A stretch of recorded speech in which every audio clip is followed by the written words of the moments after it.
Alright, what's going on, you guys? Nick here with Nick Strength and Power. I've got a couple of interesting stories for you guys today. The first story that I've got for you guys today, the latest couple of physique updates from Urs Kalecinski. The first one being this update that he posted with Blessing Awodabu, showing off some striated glutes at around 4 weeks out, a little over 4 weeks out from the 2023 Mr. Olympia.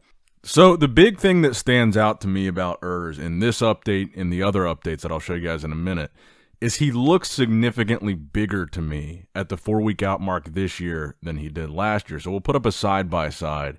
This is 4 weeks out this year on the left and 4 weeks out last year on the right. I feel like he was a little flatter last year, but a lot sharper and leaner at 4 weeks out. And I think the topic of conversation with Urs following the Arnold Classic into his offseason was just how big he was. I think he was like 270 at the peak of his offseason. And even at the Arnold Classic, when I talked to Urs right after the Arnold, he was saying that his weight limit back then, I think he said he still had about 10 more pounds of wiggle room to fill out that weight limit.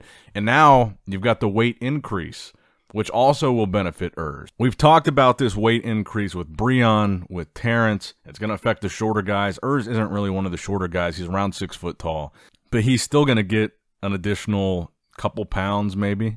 But the point is, I think we're going to see a significantly bigger version of Urs at this year's Olympia, and I think that's going to be interesting. And we also got these two updates of Urs where he did this collab with Marcus Rule, where again, I feel like the main takeaway here is Urs looks big. He looks significantly bigger than we saw at this point last year. He looks significantly bigger than he did at the Arnold Classic. And I think it's going to be interesting to see how this translates on stage in Classic Physique, a bigger version of Urs.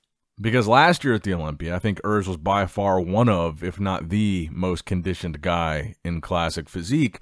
But if you looked at Ramon and C-Bum, they were significantly bigger than him. So I think if he has comparable conditioning with what looks to be a significantly bigger physique, I feel like he's going to be a lot more competitive this year. And that's why I say I think that top three, even for Terrence, is going to be difficult to crack with Urs in the mix. Urs and Ramon both look like they've improved and put on some significant size. And hopefully he doesn't sacrifice too much conditioning to come in bigger, because if you look at the updates from last year, again, this was 4 weeks out from the Olympia last year, a lot leaner, a lot drier, but flatter, and he doesn't look as big. Whereas this year, he looks really round, really full, not flat, not as dialed, but bigger and still on point. But all these Classic Physique updates that we've seen, the recent stuff of Chris Bumstead, the recent stuff of Terrence, we've obviously seen him compete pretty recently. Now, Urs, I think we're going to have a really exciting, really competitive Classic Physique first call. And I think all these guys that we've been talking about improving so much from year to year, it looks like a lot of them are going to have improved a lot for this year. And I feel like we're going to see a different version of Urs that might be more competitive. Now, next up in the news, I want to talk again about Rubiel Mosquera, aka NeckZilla. So I made a couple videos about him last week.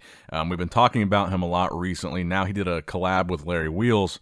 And in that collab post, Larry said that this guy has the biggest legs he's ever seen. And obviously Larry has collabed with a lot of the biggest, bodybuilding fitness guys in the world. So I think that's a pretty impressive compliment. Now, in these updates and pictures, Rubiel is 6.5 weeks out from his first NPC show. So he was a pro in the IFBB Elite Pro. I know it's kind of redundant explaining this, but there's two different IFBBs. The IFBB that we talk about here is the IFBB Pro League that has the Olympia. The NPC is the amateur system for that. But he was in the other IFBB, the same IFBB that Michael Krizo came from. So now he's following in the footsteps of Michael Krizo, and in these updates, he's 6.5 weeks out from a regional NPC show. So what he's going to have to do is do a regional show, win the overall, qualify for a national show or a pro qualifier, and then he can try to get his pro card. And I think what we're going to see is something similar to Michael Krizo, a very rapid rise to that pro qualifier, and probably a pretty rapid win to win his pro card. I mean, he already was a pro, so him competing as an amateur is just kind of a formality for him to get into this IFBB Pro League. Because even though the other IFBB obviously doesn't have the same level of talent as this IFBB, they do have a pretty big circuit of amateur competitions, so it's not like it's easy to get a pro card over there. So the fact that he's already been a pro and he's already won pro shows there, I don't think it's going to be too difficult for him to compete in the NPC, get to a national show or pro qualifier, then win that pro card. And I think we'll see him on a pro stage within a year. Now, even though there's a lot of hype for this guy right now, I do want to point out that he's not the same as Michael Krizo. I talked about this in a previous video, but Michael Krizo won like every title you could win in the other IFBB. Not really the same situation for Rubiel. He hasn't won nearly as many shows as Krizo. And I think the big knock that I've seen on him in the comment sections when he does compete is that he struggles with coming in like really peeled conditioning, but obviously he's got some really freaky body parts. He's a really big guy, crazy legs, crazy upper body, obviously crazy neck, hence the nickname NeckZilla. But we're apparently going to be seeing him on stage at an amateur NPC show within 6 weeks. So let me know what you guys think in the comments below. Rubiel Mosquera, how quickly do you think he's going to get his pro card? Do you think he's going to get it? And once he's in the IFBB Pro League, how competitive do you think he'll be on the IFBB Pro Circuit? Do you think he's even going to get to the Olympia? Let me know in the comments down below. Now, next up in the news, we got a 4 weeks out physique update from Hadi Choopan. A side profile of his leg clearly showing off his conditioning here.